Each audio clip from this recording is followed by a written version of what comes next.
Breaking news. Naku po, madaming iiyak dito. Bakit nga ba ngayon lang to nabalita? Pangulong Bongbong Marcos, viral matapos umalingasaw ang kanyang tunay na motibo sa ating bansa. Paano ba naman kasi mga kababayan, nagsilabasan lang naman ang mga resibo at mga patunay ng kanyang mga pinagagawa dito sa Pilipinas. Sa katunayan, hindi lang dito sa loob ng bansa, kundi pati na sa iba't ibang lugar sa labas ng bansa ay kalat na din ang mga resulta ng trabaho ng ating mahal na Pangulong Bongbong Marcos. Ang matindi nito mga kababayan, first time itong mangyari sa loob ng 2 dekada. At panahon pa talaga ni Pangulong BBM. Grabe naman to. Kaya naman mga kababayan, wag na natin itong patagalin pa. Samahan niyo ko at sabay-sabay nating alamin ang maiinit na balita sa araw na ito.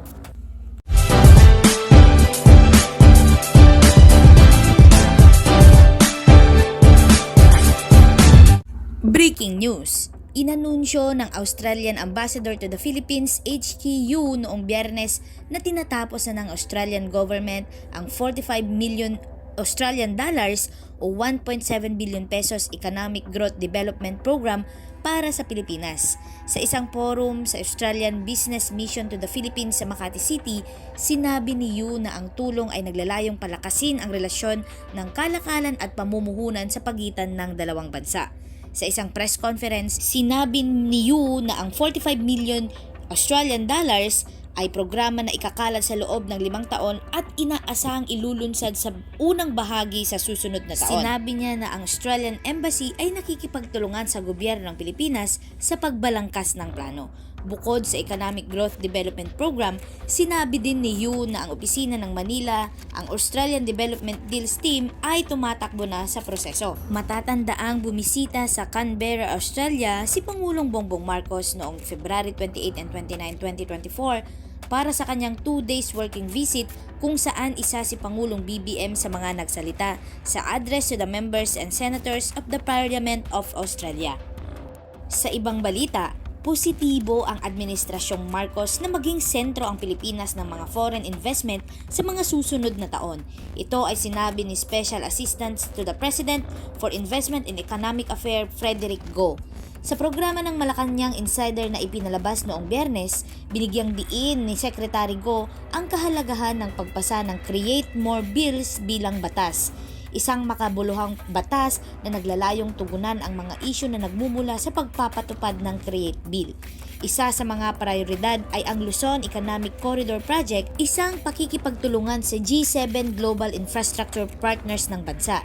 Sa ilalim nito, ipapatupad ang isang flagship project na kinilala bilang Subic-Clark Manila Batangas Cargo Rail Project. Binigyang diin din ni Secretary Go ang kahalagahan nito sa pagbabawas ng gastos sa paggawa ng mga negosyo sa loob ng koridor na kinakabilangan ng 4 na daungan na responsable para sa humigit kumulang 80% ang dami ng trapiko sa Pilipinas.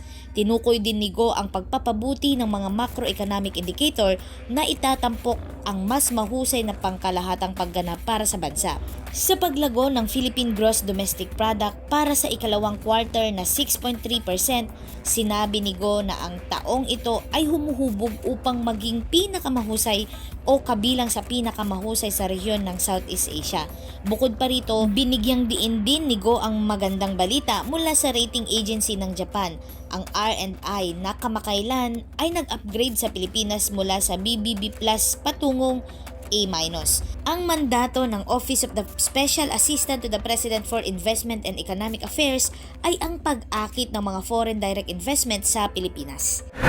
Sec, as we mentioned, you've been in office for less than a year, but what do you consider the top 3 contributions of your office? I'd say number 1 would be the passing of the Public-Private Partnership Law in December last year. The last law that we were using was the Build, Operate, Transfer Law, which was passed 29 years ago. So can you imagine that this PPP law was really needed, no? by the economy. And this PPP law is so important because of the fiscal space of the government. We need partnerships with the private sector to be able to roll out our 190 infrastructure flagship projects. And the implementing rules and regulations of the PPP code have been drafted in such a way that it encourages the participation of the private sector. And there's probably no greater proof of the success of the new PPP process than the privatization and awarding of the concession agreement of the Manila International Airport. Everybody's been waiting for this for a long time, and I think that a lot of the success of our infrastructure project program, or the Build Better More program, is hinged on this new PPP law. Second, I would say, is our contributions to the various reforms that have been implemented, no? And if I were to name one, I would cite the Bureau of Customs, where we help process an executive order for the implementation of the pre-border technical inspection of goods that come into our country and the use of digital invoicing at the Bureau of Customs. The beauty of this is that now we will have the actual source document at the port of origin to verify the goods and the value of the goods. And because of the use of digital invoicing, the manual interventions at the local port will be reduced dramatically. As a third contribution, maybe I just go back to the digitalization of the national ID. I think that's a game changer. It's fundamental to economic growth. It's fundamental to financial inclusion. It's fundamental to the distribution of medical services. It's fundamental to the distribution of ayuda. It's fundamental for all the financial institutions, for example, for the banks, etc., etc. I don't know if this is anecdotal or this is proof of what you said about the customs. Parang bumilis nga yung processes and procedures, Sec, because of that intervention. Looking ahead into this administration's future, what three things again, do you most look forward to? Ano po yung future plans natin in terms of your office's priorities? The first thing I so look forward to is the passage of Create More, the bill, into law. Create More is so important because all the foreign direct investors that we have met on various trips are all raising concerns that they have with the Create Bill. The Create Bill was passed about 3 years ago, and I think a lot of unintended consequences have occurred since then. So passing the Create More Bill, which aims to resolve all these issues raised, is so critical to us, signaling to the world that we are listening and that we are responding to the issues and difficulties that they have raised and brought to our attention. And the Senate, very thankfully, is hoping to pass Create More anytime now. So we certainly look forward to that. Second would be the Luzon Economic Corridor project. This is in collaboration with the G7 Global Infrastructure partners. We have a flagship project identified, and this is the Subic Clark Manila Batangas Cargo Rail. This is extremely important to reduce the cost of doing business within this corridor because these four ports represent about 80% of the volume of traffic in the Philippines. And you can just imagine the number of industries that will benefit from this, no? that can be put in place around this corridor. We're talking about renewable energy, data centers, food production, digital connectivity, and the like. So the Luzon Economic Corridor is the only project of its kind for the G7 here in Asia.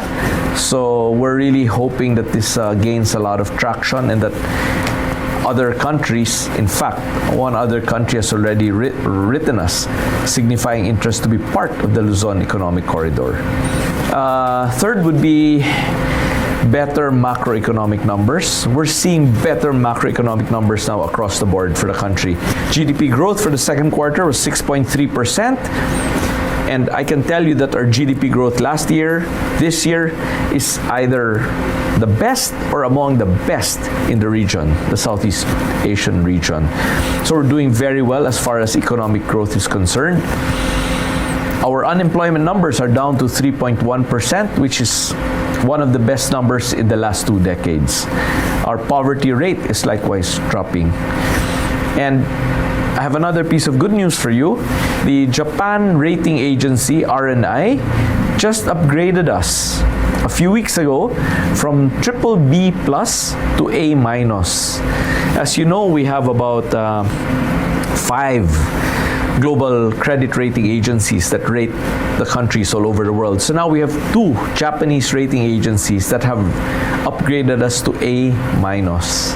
So if you're asking me what I'm looking forward to, I'm looking forward to better economic growth numbers, better inflation numbers, and more upgrades, I hope, within this administration, if we are able to bring the Philippines from what they call a B level credit rating to an A level credit rating. Wow, that will be super for this country.